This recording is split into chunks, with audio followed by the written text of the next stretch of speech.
یعنی کوئی مخصوص وقت ہے جس کا ذکر کیا جا رہا ہے، کوئی مخصوص گھڑی، اور وہ الساعۃ یعنی مخصوص وقت کیا ہے، اس کا اللہ سبحانہ و تعالیٰ نے قرآن میں جگہ جگہ تفصیل کے ساتھ ذکر کیا۔ اس پر تفصیل کے ساتھ آئندہ الگ موضوع کے تحت بات ہوگی، لیکن یہاں ہم مختصراً بیان کرتے ہوئے آگے بڑھیں گے۔ ناظرین، اللہ سبحانہ و تعالیٰ نے قرآن میں یہ بالکل واضح کر دیا کہ اللہ نے زمین و آسمانوں میں میزان وضع کیا، میزان یعنی توازن قائم کیا۔ آپ اپنی ہی ذات میں غور و فکر کریں تو آپ پر واضح ہو جائے گا کہ کیسے آپ کے جسم میں ایک بہترین توازن قائم ہے۔ جب تک یہ توازن برقرار رہتا ہے تو جسم بالکل ٹھیک رہتا ہے، اور جیسے ہی اس توازن میں بگاڑ آتا ہے تو جسم میں خرابیاں ظاہر ہوتی ہیں، جنہیں بیماریوں کا نام دیا جاتا ہے۔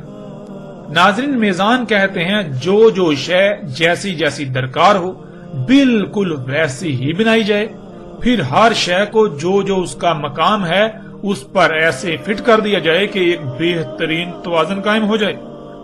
جب تک وہ توازن برقرار رہے گا تو اس مشین میں کسی بھی قسم کی کوئی خرابی پیدا نہیں ہوگی، وہ بالکل ٹھیک رہے گی، اور جیسے ہی اس میں کوئی تبدیلی کی جائے گی تو اس میں قائم توازن بگڑ جائے گا، اس توازن میں بگاڑ پیدا ہوگا، جس کا نتیجہ خرابیوں اور بالآخر تباہیوں کی صورت میں ظاہر ہوگا۔ ناظرین، گزشتہ ایک ساتھ میں اس کی وضاحت ہو چکی۔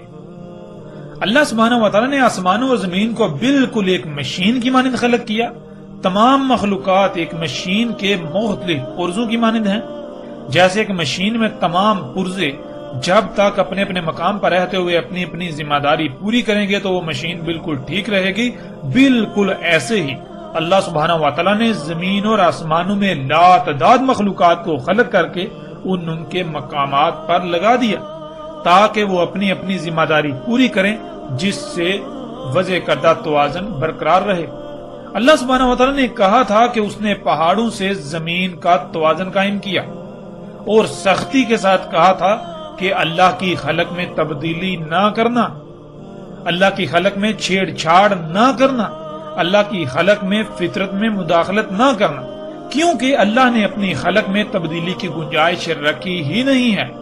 اگر اللہ کی خلق میں تبدیلی کی جائے گی تو پھر اس میں بگاڑ پیدا ہوگا، جس کا نتیجہ تباہیوں کی صورت میں سامنے آئے گا۔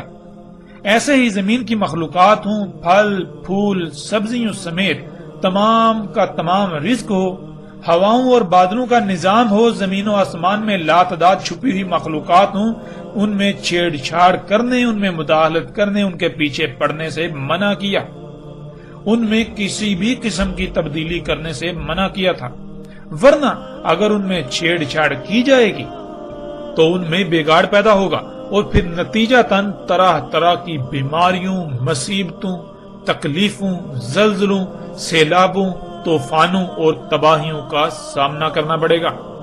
ناظرین، آپ خود غور کریں کہ آپ کا جسم زمین کے عناصر سے بنا ہے، اور وہ زمین کے عناصر آپ کے جسم کی ضرورت ہوتے ہیں، جن کو آپ بطور خوراک اپنے جسم کو فراہم کرتے ہیں۔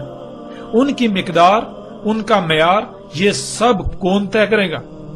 ظاہر ہے وہی جو ان کا خالق ہے، جو اس جسم کا خالق ہے، اور اگر ان کے معیار میں، ان کی مقدار میں کسی بھی قسم کی تبدیلی کی جائے گی تو کیا جسم میں توازن برقرار رہے گا؟ سوال ہی پیدا نہیں ہوتا۔ جسم میں قائم توازن بگڑ جائے گا۔ جب جسم میں موجود لاتعداد مخلوقات کو ان کی ضروریات کی مقدار کم یا زیادہ ہوگی، معیار برقرار نہیں رہے گا، تو پھر ظاہر ہے جسم میں وہ مخلوقات متاثر ہوں گی، جس سے جسم میں قائم توازن بگڑ جائے گا، جس کا اظہار بیماریوں کی صورت میں ہوگا۔ اب اگر ان بیماریوں یعنی جسم میں ہونے والی خرابیوں کو دور نہیں کیا جائے گا تو پھر ظاہر ہے ایک وقت ایسا آئے گا جب جسم موت کا شکار ہو جائے گا، یعنی آخری بڑی تباہی کا شکار ہوگا۔ ایسے ہی ناظرین، جب زمین و آسمانوں میں ترقی کے نام پر چھیڑ چھاڑ کی جائے گی، ان میں فساد کیا جائے گا، پہاڑوں کو کاٹ کاٹ کر زمین کا توازن بگاڑ دیا جائے گا، تو کیا زلزلے نہیں آئیں گے؟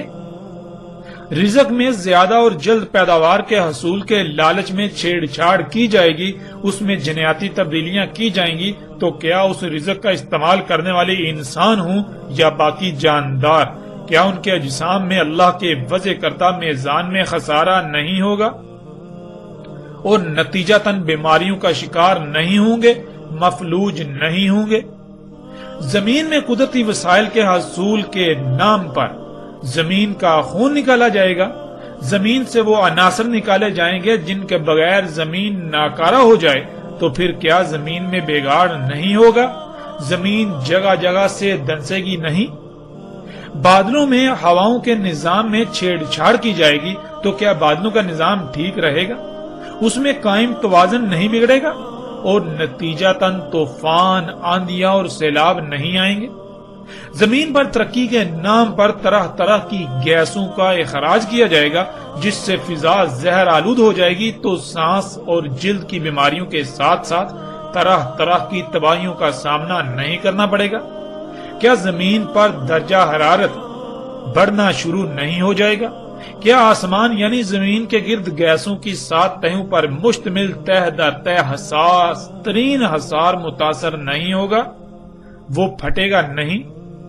ناظرین، یہی سب اللہ سبحانہ و تعالیٰ نے کہا تھا کہ جب تم فطرت میں چھیڑ چھاڑ کرو گے، اللہ کی خلق میں تبدیلیاں کرو گے، تو ان نتائج کا سامنا کرنا پڑے گا۔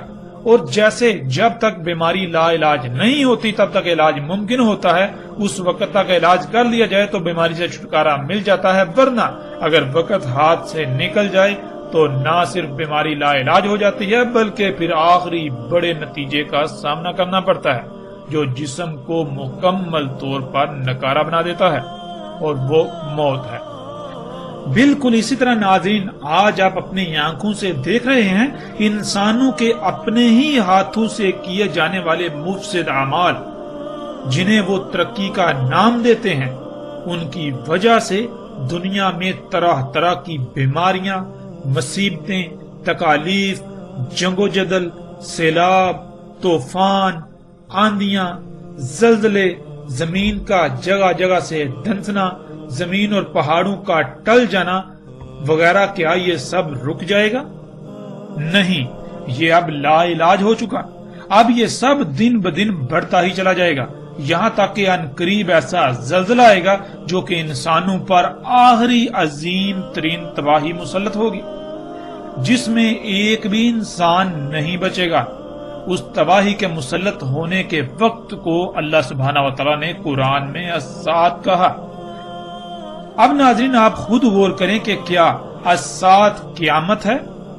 کیا الساعۃ اللہ لائے گا یا پھر انسانوں کے اپنے ہی مفسد اعمال جن کو وہ ترقی کا نام دے رہا ہے، انہی اعمال کا بھیانک نتیجہ ہوگا؟ اور ناظرین، قیامت کیا ہے اس کو بھی یہاں مختصراً جان لیں، باقی تفصیل کے ساتھ آئندہ ایک ساتھ میں قیامت کے موضوع کے تحت بات ہوگی۔ ناظرین، قرآن میں 70 مقامات پر لفظ القیامہ کا استعمال ہوا ہے، اور تمام مقامات پر آپ پر یہ بات واضح ہو جائے گی کہ قیامت کیا ہے۔ قیامت الساعۃ کے بعد یعنی عظیم زلزلے میں تمام کے تمام انسانوں کے خاتمے کے بعد، جب زمین انسانوں کے اپنے ہی ہاتھوں سے کیے ہوئے مفسد اعمال کے رد عمال کی وجہ سے انتہائی بھیانک ایک صورت اختیار کر چکی ہوگی، انسانوں کے اعمال کے رد عمل جب آنا تھم جائیں گے، تب تمام انسانوں کو دوبارہ زندہ کیا جائے گا اور ان سے ان کے اعمال کی پرسش ہوگی اور بدلے کا سامنا کرنا ہوگا۔ اس سے القیامہ یعنی قیامت کہا گیا۔ اب ناظرین، آپ خود غور و فکر کریں اور فیصلہ کریں، الساعۃ اور القیامہ میں کتنا فرق ہے، اور الساعۃ کا ذمہ دار کون ہوگا؟ کس کی وجہ سے الساعۃ آئے گی؟ کیا اللہ الساعۃ کا ذمہ دار ہوگا یا انسان خود اس کا ذمہ دار ہوگا؟ کیا الساعۃ اللہ کی چاہت ہوگی؟ اور القیامہ کیا ہے؟ القیامہ دوبارہ اٹھائے جانے سے لے کر رائی رائی برابر اعمال کا بدلہ دیا جائے گا۔ ناظرین، اب سوال یہ پیدا ہوتا ہے کہ کیا انسان ایسا چاہے گا یا پھر القیامہ اللہ کی چاہت ہوگی؟ فیصلہ بالکل آسان ہے، حق آپ کے سامنے ہے۔ اب آپ خود اس بات کا اندازہ لگا سکتے ہیں کہ لفظ الساعۃ کا ترجمہ جب قیامت کیا گیا تو اس کے کتنے عظیم نقصانات ہیں، اور کیا اللہ سبحانہ و تعالیٰ اس کی اجازت دیتا ہے؟